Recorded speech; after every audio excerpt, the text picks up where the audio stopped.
The journey of the young man in Mecca, a path to redemption. In a small village nestled between rolling hills and green pastures, a young man named Ibrahim lived with his family.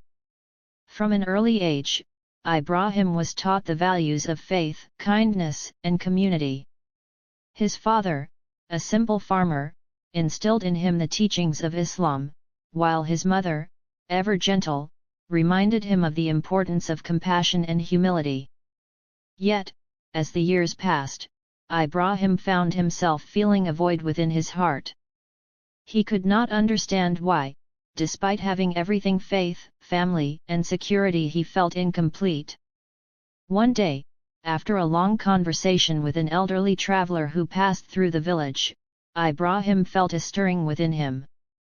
The old man spoke of the holy city of Mecca, the city that housed the Kaaba, the house of Allah, and the center of the Islamic world. The man's tales of pilgrims who came from distant lands to find solace and redemption in Mecca lit a fire in Ibrahim's heart. He had heard of Mecca all his life, but the thought of actually journeying there had never occurred to him. Now, it seemed like a calling. Perhaps, thought Ibrahim, this is the journey my soul needs. With the blessings of his parents, Ibrahim set off toward the sacred city. The journey was long, and Ibrahim traveled by foot and by camel, crossing barren deserts, towering mountains, and crowded towns. Along the way, he met many fellow travelers, each with their own story, hopes, and burdens. Some were rich, adorned in fine clothes, while others were poor, with only the clothes on their backs. But in the eyes of Ibrahim, they were all equal in their purpose, seeking something greater than themselves. Finally, after weeks of travel, Ibrahim arrived in the holy city. Mecca was more magnificent than he had ever imagined. The streets were filled with the hum of prayer, the air rich with the scent of incense and the sound of pilgrims reciting verses from the Quran. In the distance, the black-draped Kaaba stood tall, drawing all eyes toward its sacred presence. It was said that the Kaaba was built by the Prophet Ibrahim and his son Ismail, and it was the direction toward which all Muslims faced in prayer. Ibrahim's heart pounded as he approached the holy mosque. With every step, he felt the weight of his journey lift, replaced by a sense of awe and reverence. When he finally stood before the Kaaba, tears streamed down his face. He raised his hands in prayer, asking for guidance, for forgiveness, and for the filling of the void that had plagued him for so long. Days passed, and Ibrahim spent his time in deep contemplation, performing the rites of pilgrimage, seeking to understand the lessons of his faith. One evening, as he sat by himself near the Masjid al-Haram, a gentle voice called out to him, "Peace be upon you, young man." Ibrahim turned to see an elderly scholar, his face adorned with a long white beard, his eyes kind yet piercing. "And upon you, peace," Ibrahim replied, bowing his head respectfully. The scholar smiled and gestured for Ibrahim to sit with him.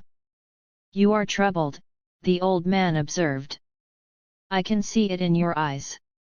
Ibrahim nodded slowly. "I have traveled far to be here, to seek solace in this sacred city, but I feel as if I still do not understand the meaning behind my journey. I hoped that coming to Mecca would fill the emptiness inside me." The scholar looked thoughtfully at the Kaaba. "Many come to Mecca seeking something. Some come for forgiveness, others for answers, and some out of tradition. But not all leave with what they sought. The journey does not end at the Kaaba, it begins here. Tell me, what is it that you feel you lack?" "I lack purpose," Ibrahim admitted. "I pray, I fast, I obey the teachings of Islam, but there is a part of me that feels disconnected. I want to serve Allah in a way that feels meaningful, but I do not know how." The scholar nodded, his eyes filled with understanding. "Young man, faith is not only in the rituals we perform, but in the way we live our lives every day. To be of service to Allah is to be of service to His creation. The emptiness you feel comes not from a lack of faith, but from a lack of action. Allah has placed you on this earth for a reason, and that reason is not only to worship but to contribute, to heal, to guide, and to uplift others. Ibrahim was silent, pondering the scholar's words.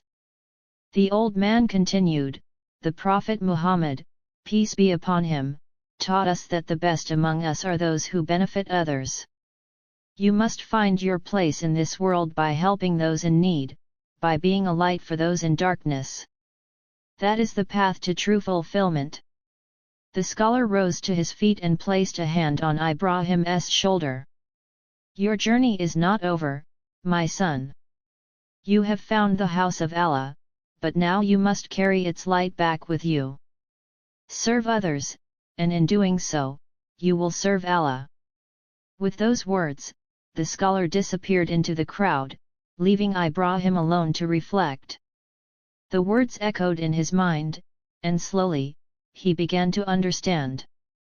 His purpose was not only in the pilgrimage but in the life he would live after. Mecca had given him the direction he sought, and now it was up to him to walk the path. Ibrahim returned to his village a changed man. With a newfound sense of purpose, he began dedicating his life to the service of others. He helped rebuild homes for the poor, taught children to read, and cared for the elderly. He found joy in simple acts of kindness, and with every good deed, the void in his heart diminished. Years passed, and Ibrahim became known as a pillar of his community, loved and respected by all. He would often tell the story of his journey to Mecca and the lesson he learned from the wise scholar. His life became a testament to the idea that true fulfillment comes not from seeking personal satisfaction but from giving selflessly to others. In the end, Ibrahim realized that his journey to Mecca was not just a pilgrimage to a holy city but a journey to find the true meaning of faith and purpose. And as he stood before the Kaaba in his final pilgrimage years later, he smiled, knowing that the journey of his soul had finally found its home.